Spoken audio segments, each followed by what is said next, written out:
ബഹിരാകാശ രംഗത്ത് പുതുചരിത്രമെഴുതി ISRO. ഗതിനിർണയ ഉപഗ്രഹമായ NVS-02 വിക്ഷേപണം പരിപൂർണ വിജയം. രാവിലെ 6:23 ശ്രീഹരിക്കോട്ട സതീഷ് ധവാൻ സ്പേസ് സെന്ററിലെ രണ്ടാം വിക്ഷേപണ തറയിൽ നിന്നാണ് GSLV F-15 NVS-02 കുതിച്ചുയർന്നത്. വിക്ഷേപണം നടന്ന 19 മിനിറ്റിനുള്ളിൽ ഉപഗ്രഹത്തെ നിർണായക ഭ്രമണപഥത്തിലെത്തിച്ചു. ISROയുടെ ചെയർമാനായി നാരായണൻ ചുമതലയേറ്റ ശേഷം നടക്കുന്ന ആദ്യ ദൗത്യം കൂടിയാണിത്. സ്ഥാനനിർണയം, നാവിഗേഷൻ, സമയം എന്നിവയുടെ കൃത്യതയ്ക്കായി ISRO വികസിപ്പിച്ച 7 ഉപഗ്രഹങ്ങളുടെ ശ്രേണിയാണ് നാവിഗേഷൻ വിത്ത് ഇന്ത്യൻ കോൺസ്റ്റലേഷൻ. മലയാളിയായ തോമസ് കുര്യനായിരുന്നു GSLV F-15 NVS-02 mission director. 2250 kilogram ഭാരമുള്ള ഉപഗ്രഹത്തെ 322.93 കിലോമീറ്റർ അകലെയുള്ള ഭ്രമണപഥത്തിൽ എത്തിക്കുകയായിരുന്നു ലക്ഷ്യം. GPS-ന് സമാനമായി സ്റ്റാൻഡേർഡ് പൊസിഷൻ സർവീസസ് സേവനം ലഭ്യമാക്കുന്നത് നാവിക് ആണ്. രാജ്യവും അതിർത്തിയിൽ നിന്ന് 1500 കിലോമീറ്റർ ചുറ്റളവിലുള്ള പ്രദേശവും പരിധിയിൽ വരും.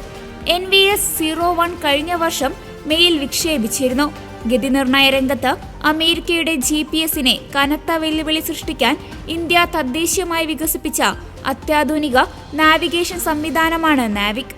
നാവിക് സിഗ്നലുകൾ പൊതുജനങ്ങൾക്ക് മൊബൈൽ ഫോണിൽ ലഭ്യമാക്കാൻ കഴിയുന്ന L1 ബാൻഡിലുള്ള 7 നാവിഗേഷൻ സാറ്റലൈറ്റുകളാണ് ISRO വിക്ഷേപിക്കാൻ ലക്ഷ്യമിട്ടിരിക്കുന്നത്.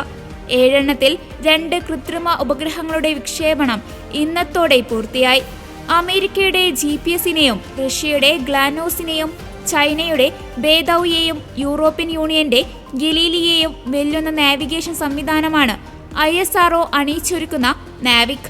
എല്ലാത്തരം ഗതാഗത സംവിധാനങ്ങൾക്കും ലൊക്കേഷൻ അധിഷ്ഠിത സേവനങ്ങൾക്കും സർവേകൾക്കും നാവിക് ഗുണം ചെയ്യും. 1979 ശ്രീഹരിക്കോട്ടയിലെ സതീഷ് ധവാൻ ബഹിരാകാശ കേന്ദ്രത്തിൽ നിന്ന് ISRO ആദ്യ വിക്ഷേപണം നടത്തിയത്. അന്നത്തെ കന്നി ദൗത്യ സ്വപ്നങ്ങൾ 317 സെക്കൻഡിൽ ബംഗാൾ ഉൾക്കടലിൽ അസ്തമിച്ചു. എന്നാൽ പരാജയത്തിൽ നിന്ന് പാഠം ഉൾക്കൊണ്ട് കുതിച്ച ISRO 4 വീതം SLV-3 SLV വിക്ഷേപണങ്ങളും 62 PSLV വിക്ഷേപണങ്ങളും 17 GSLV വിക്ഷേപണങ്ങളും 7 LVM-3 വിക്ഷേപണങ്ങളും 3 SSLV വിക്ഷേപണങ്ങളും ഓരോ RLV ഹെക്സ് ടെസ്റ്റ് വെഹിക്കിൾ പാറ്റ് വിക്ഷേപണങ്ങളും ശ്രീഹരിക്കോട്ടയിൽ നടത്തി വിജയഗാഥ രചിച്ചു.